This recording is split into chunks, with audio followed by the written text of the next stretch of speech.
नमस्कार साथियों, 1 अगस्त 2025 से सरकार ने पेंशन योजना में 6 बड़े बदलाव कर दिए हैं। अगर आप भी पेंशन लेते हैं या फिर आपके परिवार में कोई भी पेंशन योजना का लाभ लेता है तो ये वीडियो आपके लिए बहुत ही महत्वपूर्ण होने वाली है। वीडियो को ध्यान से देखना है कि वो कौन कौन से 6 बड़े बदलाव सरकार ने किए हैं। हम आपको इस वीडियो में सारी की सारी जानकारी देने वाले हैं कि किन किन लोगों को पेंशन योजना का लाभ दिया जाएगा और दिव्यांगजनों को कितना रुपए दिया जाएगा और विधवा महिलाओं को कितना रुपए दिया जाएगा। आपको कौन कौन से काम करने पड़ेंगे कि आपकी पेंशन ना रुके और हर महीने आपके खाते में ट्रांसफ़र कर दी जाए। तो इन सभी सवालों को आज की इस वीडियो में जानेंगे। बस आप वीडियो को अंत तक जरूर देखते रहिएगा। तो चलिए वीडियो को शुरू करते हैं। शुरू करने से पहले आपसे यार एक छोटी सी रिक्वेस्ट है, वीडियो को एक लाइक कर दीजिए एंड चैनल पर पहली बार आए तो चैनल को सब्सक्राइब जरूर कर लेना, क्योंकि आपके एक लाइक और सब्सक्राइब से हमें रोज वीडियो बनाने की प्रेरणा मिलती है। इसलिए राजस्थान न्यूज अपडेट चैनल को सब्सक्राइब जरूर कर लेना ताकि आप सभी ऐसी सरकारी योजनाओं का लाभ आसानी से लेते रहें। तो चलिए वीडियो को शुरू करते हैं। तो देखिए यहाँ पर बताया गया है कि 1 अगस्त 2025 से पेंशन में 6 बड़े बदलाव राजस्थान सरकार द्वारा किए गए हैं। तो वो 6 बड़े बदलाव कौन कौन से हैं आप सभी लोगों को जान लेने चाहिए ताकि आपकी पेंशन ना रुके और आप सभी लोगों को पेंशन योजना का लाभ दिया जाए। तो देखिए इसमें क्या बताया गया है कि पेंशन राशि में बढ़ोतरी, यानी कि पहले आपको क्या मिलता था, वृद्धा विधवा और दिव्यांगजनों को 1150 रुपये प्रति माह मिलती थी। यानी कि जो पहले वृद्धा विधवा और दिव्यांगजनों को 1150 रुपये प्रति माह मिलते थे, लेकिन अब इसे बढ़ाकर कितना रुपए कर दिया गया है। तो देखिए यहाँ पर अब इसे 1250 रुपये प्रति माह कर दिया गया है, यानी कि अब इसे बढ़ाकर 1250 रुपये कर दिया गया है। यह वृद्धि राज्य सरकार के बजट 2026 के अंतर्गत घोषित की गई थी, यानी कि जो पिछला 2025-26 का बजट पेश किया गया था उसमें यह राशि घोषित की गई थी कि आपको 1150 रुपये की जगह 1250 रुपये दिया जाएगा। इसका लाभ सभी पात्र पेंशनधारियों को 1 अगस्त 2025 से मिलना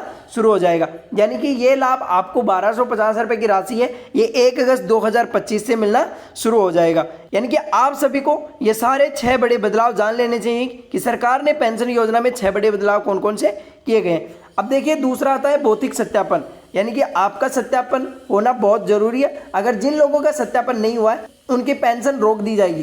तो सभी पेंशन लाभार्थियों को 15 जुलाई 2025 तक अपना सत्यापन करवाना जरूरी है। सत्यापन नहीं करवाने पर 1 अगस्त से पेंशन रोक दी जाएगी।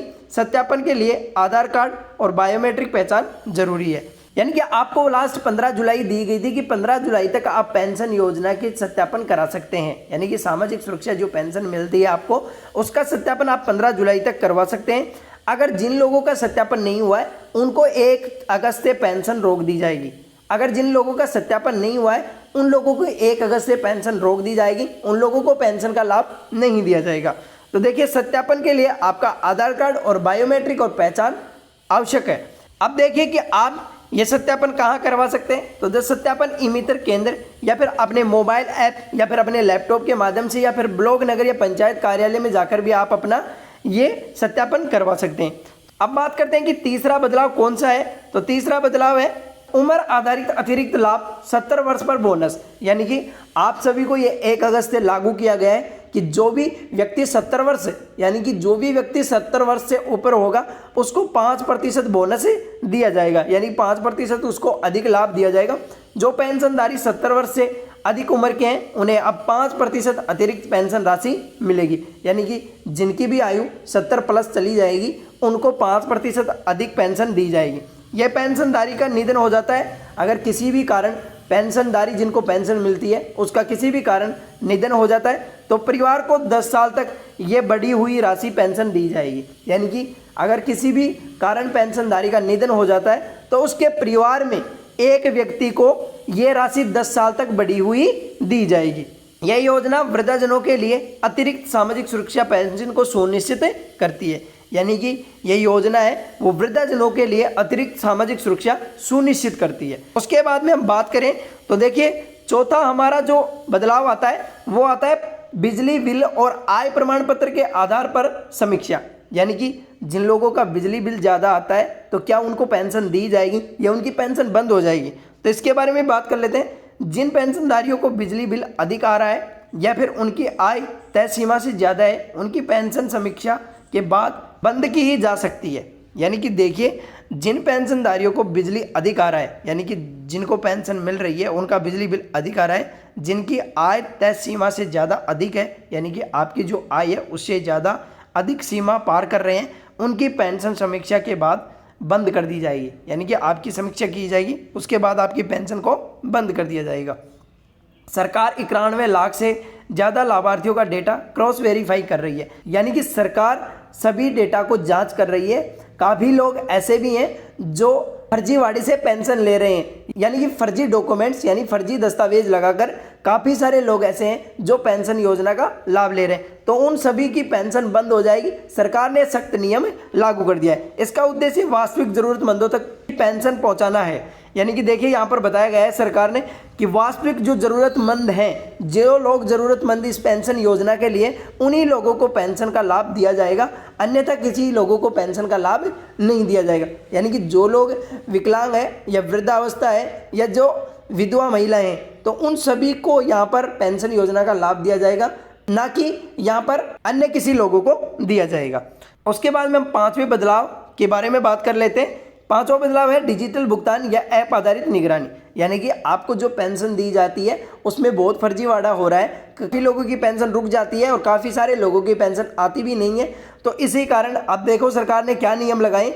अब पेंशन सीधे आपके बैंक खाते में डीबीटी यानी कि डायरेक्ट बेनिफिट ट्रांसफ़र के जरिए आएगी, यानी कि आपके खाते में सीधी डीबीटी के माध्यम से ये किस्त आपको मिल जाएगी, लेकिन आपका डीबीटी ऑन होना चाहिए। लाभार्थी अपना स्टेटस, भुगतान दिनांक और शिकायतें राजस्थान एसएसपी पोर्टल या मोबाइल ऐप से देख सकते हैं। यानी कि आप जो भी अपना स्टेटस देखना चाहेंगे कि हमारी पेंशन आई है या नहीं आई, तो आप राजस्थान एसएसपी पोर्टल या अपने मोबाइल ऐप से भी देख सकते हैं। ये व्यवस्था पेंशन प्रक्रिया को पारदर्शी और ट्रैक करवाने का योग्य बनाती है। यानी कि ये जो प्रक्रिया है वो आपके सीधे बैंक खाते में ट्रांसफ़र पैसे को दर्शाती है। उसके बाद में हम 6वें बदलाव के बारे में बात करेंगे कि हमारा 6वां बदलाव क्या है। तो देखिए, नई पात्रता और लाभार्थी आधार अपडेट, यानी आपको ये सारे डॉक्यूमेंट्स अपडेट होने चाहिए। आप सभी को ये बातें ध्यान में रखनी चाहिए, हमें ये बताए गए नियमों का पालन करना चाहिए। तो देखिए, नए नियमों के तहत पेंशन के लिए उम्र, परिवार की आय और निवास प्रमाण पत्र की जांच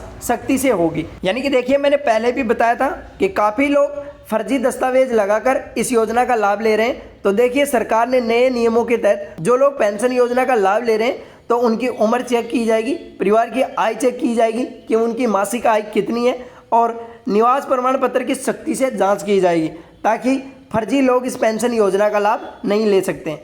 कई पेंशन योजना वृद्धावस्था, विधवा, दिव्यांग, एकल महिलाएं के लिए पात्रता शर्तों को पुनः परिभाषित किया जाएगा। यानी कि उन्हें चेक किया जाएगा कि ये वृद्धावस्था में है, इनकी उम्र कितनी है, ये विधवा है, ये दिव्यांग है या एकल महिला है, तो उन सभी को यहाँ पर परिभाषित किया जाएगा। कुछ जिलों में कृषक वृद्धांजन पेंशन योजना जैसे विशेष वर्गों में जोड़ा जाएगा। अब बात करते हैं कि इस योजना का किसे लाभ मिलेगा, यानी कि किसे मिलेगा इसका फ़ायदा, किन किन लोगों को इसका फ़ायदा दिया जाएगा। तो देखिए, श्रेणी वृद्धावस्था यानी कि विधवा, दिव्यांगजन और एकल महिला, तो उनकी न्यूनतम आयु क्या होनी चाहिए। वृद्धावस्था पुरुष की 60 वर्ष होनी चाहिए और महिला की 75 वर्ष। उनको मासिक आय 1250 रुपये दिया जाएगा। जब वो 70 साल से ऊपर हो जाएंगे तो उन्हें 5% बोनस दिया जाएगा। उसके बाद में हम बात कर लेते हैं कि विधवा की। तो विधवा देखिए 18 वर्ष से प्लस होनी चाहिए, 1250 रुपये उन्हें मासिक पेंशन दिया जाएगा और पुनर्विवाह पर उनकी पेंशन बंद कर दी जाएगी। अब उसके बाद में बात कर लेते हैं कि देखिए दिव्यांगजनों पर।